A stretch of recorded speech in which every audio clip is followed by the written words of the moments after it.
83% des énergéticiens européens, le changement climatique est la macro-tendance qui impacte le plus leur organisation. C'est plus 8 points par rapport à 2022. La deuxième tendance qui marque le secteur, c'est l'accélération de la transformation digitale, qui représente un enjeu élevé pour 59% des énergéticiens.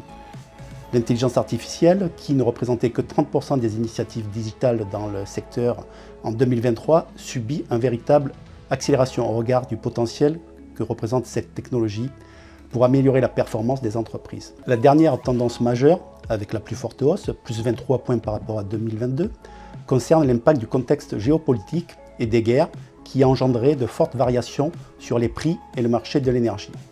En 2024, même si les variations semblent moindres, nous sommes toujours dans un contexte haussier des prix de l'énergie. Pour les acteurs de l'énergie, il y a là des opportunités d'accompagnement et de développement de nouvelles offres de services. Tout d'abord, accélérer la transition énergétique.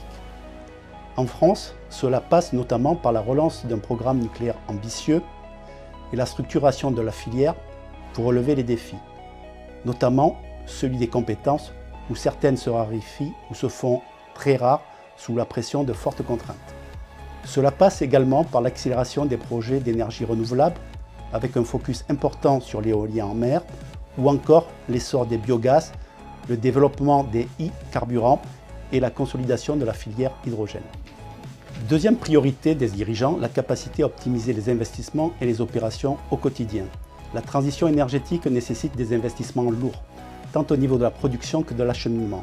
Et d'importants programmes de renouvellement et de rénovation du réseau sont nécessaires pour permettre l'intégration des énergies renouvelables.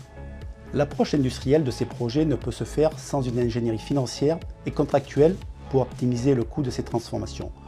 Et enfin, la cybersécurité pour protéger les assets de l'entreprise. C'est une préoccupation partagée par les métiers et la DSI. Les programmes dédiés à la protection de l'entreprise continuent de progresser avec des budgets en hausse d'une année sur l'autre. Tout d'abord, il faut qu'ils poursuivent les investissements et les activités de protection pour sécuriser l'entreprise dans son intégralité.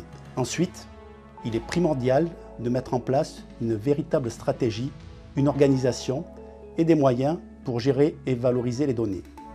Et que ces données soient des données de confiance pour orienter les décisions de l'entreprise, générer de nouvelles sources de revenus et optimiser le fonctionnement au quotidien, y compris via des activités de maintenance prédictive.